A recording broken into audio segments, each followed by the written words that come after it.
Well, good day, everybody. Welcome to another episode of Andrew's Life. So, you just got off your phone with your loved one. Your loved one has called you and lets you know that, due to due to uncontrollable circumstances, they are now losing their apartment. They're being evicted. They are getting ready to become homeless. Well, what do you do? What would you do? Now, I made a video a few days ago uh, walking you guys through of some basic pieces of equipment that you should have if someone who you care about should become homeless and you wanted to help that person out without having that person step foot into your home. But you know what? I understand that some of you have a bleeding heart. And you cannot fathom seeing anybody that you care about be parked off in your driveway, be parked off in your yard, sleeping in their car when it's, let's say, 20 degrees outside, even though you have gave them an extension cord and they are now able to run a space heater in their vehicle to stay warm. For some of you, you just can't do it. You got too much of a bleeding heart. So what do you do in a situation like that? Well, before you allow anybody, so sorry people, I think I'm getting another cold. I've been playing outside, and I haven't been wearing my coat because when I get to moving, I don't need no coat. But maybe I should start wearing a coat. Anyways, let's get back to the topic here.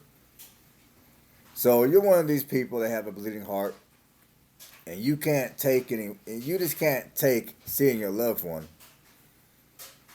sleeping in their vehicle, parked in your driveway or parked in your yard. So you allow this person to come into your home. You're a nice person. You got a kind heart. You're doing a nice gesture. And to you is an innocent gesture. You care about the person, you know the person, you don't think this person's going to do you wrong at any given time. So you take him in.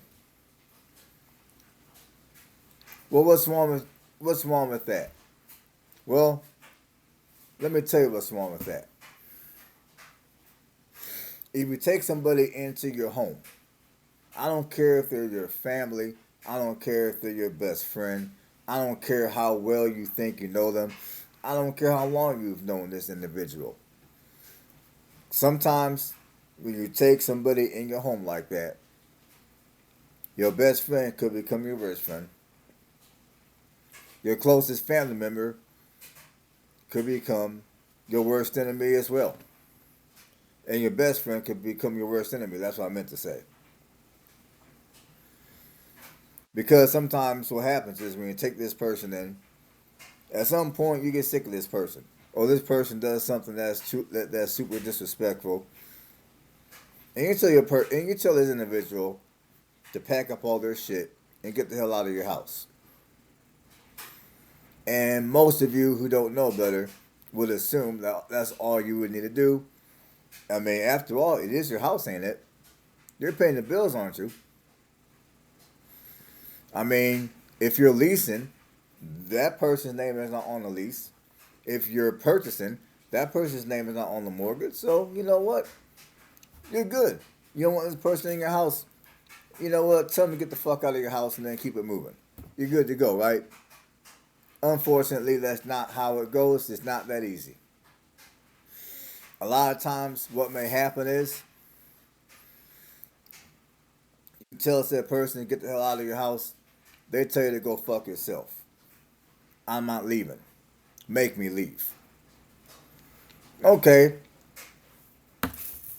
you pick up the phone, you dial 911, you talk to the dispatcher at your local law enforcement agency.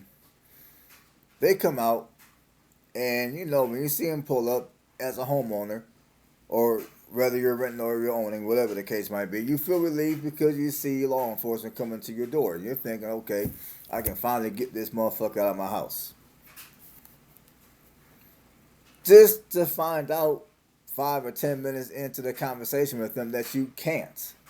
Because since you initially allowed this person to be in your house, what you got going on is no longer a criminal matter, it is a civil matter. And with that being said, you now have to take this individual through the eviction process as if they were a paying tenant, even though they're not.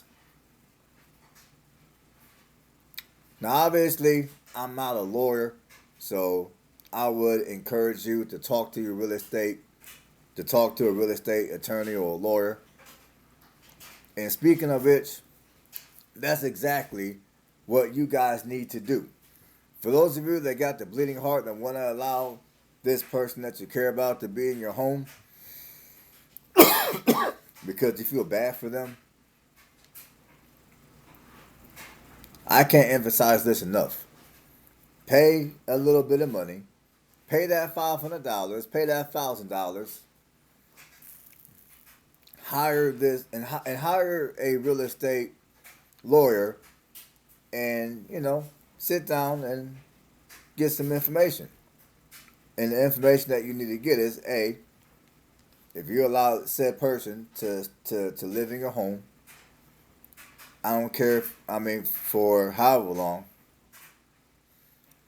what are your rights as a homeowner? Like, how long, are you going to be able to just tell this person to pack up and get the hell up out of your house whenever you feel like it? Most likely the answer is going to be no. And secondly, you need to find out what the rights of that person with whom you're going to allow in your home is going to be. Because sometimes they can end up having more rights to your house than yourself. Because like I said a couple of minutes ago, you're trying to get this person out of your house at some point. This person tells you to go F yourself. You're not leaving make them. You call law enforcement. Law enforcement tells you, hey, there's nothing they can do. It's a civil matter. And they walk away. And now you're stuck having to deal with this person. However, if you do anything that might be against the law to get this person out of your house, obviously if it's criminal, you're going to be the one going to jail, not them. If you do something that's under a civil matter, then that person will be able to take you to court, and they'll be able to sue you even though they're living off in your home. So before you take anybody into your home, it is vitally important that you know the real estate laws in your jurisdiction. And the best way to learn what those laws are is to talk to a real estate lawyer.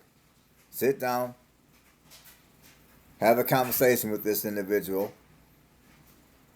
Now after you done had a conversation with this individual, and now you're familiar with some of the real estate laws that are going to pertain to you, allowing someone to live in your home, if you still feel comfortable with allowing this person to be in your home, if you still want to continue to have this bleeding heart for this individual, the next thing you need to do is you need to get everything in writing. And you need to get everything in writing before you allow this person to live in your home. So whatever you're able to get in writing, obviously you're going to want this real estate lawyer to write out the document for the person who you're going to be helping to sign. Now, if this person who you're going to be helping, if they choose to not sign the document, right when you tell them to sign the document, until they sign that document, do not allow that person to be in your house for any reason. I don't care if they act like, I'm not staying here, I'm just gonna holler at you for an hour or two. Nah, fuck all that. They've already indicated that they're homeless and they're down and out or they're not doing so well. So before you even allow that person in your house at that point, they better sign some documents. If they don't want to sign that document, then you know what? They ain't stepping in your house, and it's that damn simple. They can stay in their vehicle and do what they do, and you might feel bad for them, but I'd rather see you guys feel bad for this person than to allow this person in your home, and then you have regrets later. Not only will you have regrets later, but this person that you care about, you will most likely go from caring about this person to wanting to do something bad to this person because this person done pissed you off so bad.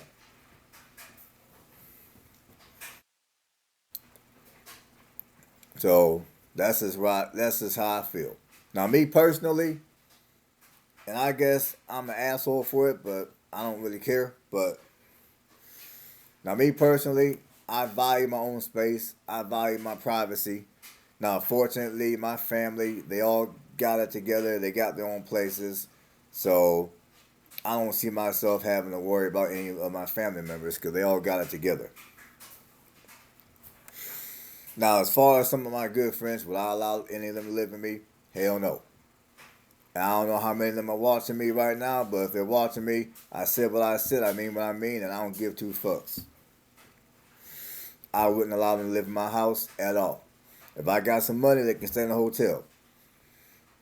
Other than that, I'll give them the extension cord, I'll give them a space heater, and they can chill, and they can be up in the car. Because I'm real funny about living with other people. I don't like living with nobody. One of the reasons why I guess I'm not dating because, I enjoy being by myself. Even when I was dating, I still enjoy the time by myself. So with that being said, I wouldn't allow nobody to live in my house. Don't care. So, again, before you allow anybody to live in your home, you need to consult with a real estate lawyer. You need to get something in writing for that other person to sign. Until those things are done, for your own sake, that person is not to step foot in your house. So hopefully that helps out some of you that got the bleeding heart and you want to help your loved ones. You don't want to see your loved ones in their cars during the winter time or whatever the case. So on that note, stay blessed. I'll catch you guys on the next one.